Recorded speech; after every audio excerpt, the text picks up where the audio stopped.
played well in Game 3 of the Stanley Cup Final. Sometimes it's easy to tell, sometimes it isn't.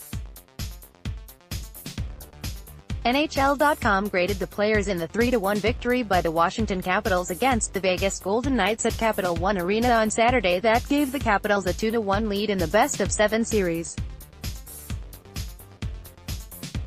Here are the players and trends that stood out the most. Related, complete Golden Knights vs.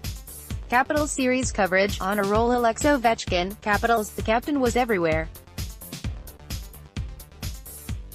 He scored the game's first goal on a play that was all hustle at 1:10 of the second period, shoveling a loose puck into the goal before Marc-Andre Fleury could recover. It was his 14th goal of the playoffs, tying him, with John Druce, for the Capitals' record in a single postseason. Druce scored 14 in the 1990 playoffs. Ovechkin is tied with Mark Scheifele of the Winnipeg Jets for the goal lead in the playoffs. He had 8 shot attempts in the first period alone. He also had 2 hits and 2 blocked shots. Video, VGK at WSHGM3, Ovechkin opens scoring to tie record of Evgeny Kuznetsov. Capitals, the center, who returned to the lineup after leaving Game 2 on Wednesday with an upper body injury, set up the goal by Ovechkin and scored the second goal. He won 5 of 7 face-offs, had 4 shots on goals and 6 shot attempts. He extended his scoring lead in the postseason with 27 points, 12 goals, 15 assists, in 22 games, 2 points ahead of Ovechkin. Video, VGK at WSHGM3, Kuznetsov snipes wrister past Fleury. Marc-Andre Fleury, Golden Knights. Fleury allowed 3 goals but made huge saves against Ovechkin, Tom Wilson and John Carlson to keep the game within reach.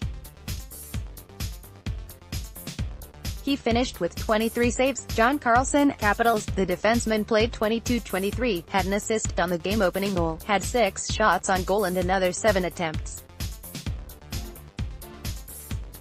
He also blocked 4 shots. Braden Holtby, Capitals, he gave up 5 goals in Game 1 and has allowed 3 since. He stopped 21 of 22 shots Saturday, including 2 big saves against first-line forward Jonathan Marchessault. Watch Devante Smith-Pelly, up, in limited ice time, 10:20, the Capitals forward made a tremendous impact. He scored on his only shot, but the scoring play was made by his effective clearance of his zone. He had 3 hits and a blocked shot. Video, VGK at WSHGM3, Smith-Pelly finishes Beagles Feechia Theodore down. The Golden Knights defenseman had a rough night, encapsulated by a play in the last minute of the second period that resulted in a penalty to Fleury. Nate Schmidt was chasing a cleared puck on the power play but was not at full speed when he was passed by Capitals defenseman Matt Niskanen, who got the puck and got behind Theodore as he fell. Fleury came out to poke-check the puck away and trip Niskanen in the process, negating a power play. Jay Beagle, up, the Capitals forward's aggressive forecheck led to the goal by Smith-Pelly. He forced Theodore into a turnover, then made a pass that hit Smith-Pelly in stride.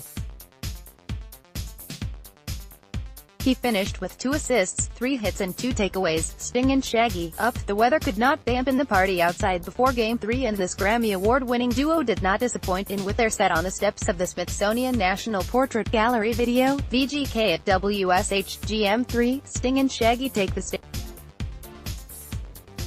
They had no points, 2 shots on goal, both from Hala, and 6 other shot attempts.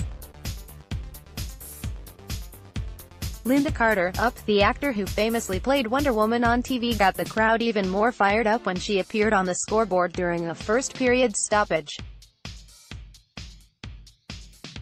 She raised the crest of her red Capitals shirt in tribute and mouthed words of encouragement to the crowd. Pat Sajak, up, the Wheel of Fortune host reprised the role first adopted by boxing announcer Michael Buffer in Game 1, introducing the 2 teams. The crowd was so loud throughout the intros that Sajak could barely be heard at times. Video, VGK at WSH, GM3, Sajak announces lineups for Game 3. Matt Niskanen, up. The Capitals defenseman was a workhorse, playing a game-best 27-16. He had 4 hits, 2 takeaways and 3 blocked shots, was +2 and drew a penalty on Fleury hustling after a cleared puck. Jonathan Marchessault, down. The Golden Knights forward has not scored a goal in his past 5 games. He also lost 6 of 7 face-offs in Game 3. TJ Oshie, up. The Capitals forward went 5 for 5 on face-offs, helping the Capitals to 63% night in the circle, 39 of 62. What we learn at Washington is about more than skill. Sure, their skill guys scored the first 2 goals of the game, but the price was paid all over the ice for this victory. The Capitals blocked 26 shots, Vegas had 9. The Capitals had a 38-31 advantage in hits, led by first-line forward Tom Wilson, 5. They were hard on the forecheck and made life miserable around the Vegas crease, crashing hard for position and rebounds. Smith-Pelly is a big-game player. Devontae Smith-Pelly, a fourth-line forward, has 5 goals this postseason. He scored the insurance goal Saturday soon after Vegas had clawed its way back into the game. Among his other goals are a game winner in the clinching game against the Columbus Blue Jackets in the first round, a goal in a Game 2 victory against Tampa Bay Lightning in the Eastern Conference Final, and a goal in Game 6 against the Lightning when the Capitals were facing elimination. Vegas needs to get its shots through. The Golden Knights managed 62 shots attempts in Game 3, 22 were on net, a little more than one-third. 26 were blocked and the other 16 missed the net. In Game 2, 30 shot attempts did not find the net, including 18 of which were blocked. Their defense, usually a bedrock of their attack, had only 7 shots on goal in Game 3. Vegas must nip frustration in the bud. The Golden Knights were upset after Game 3. Yes, it is the first time they have lost 2 games in a row in the postseason.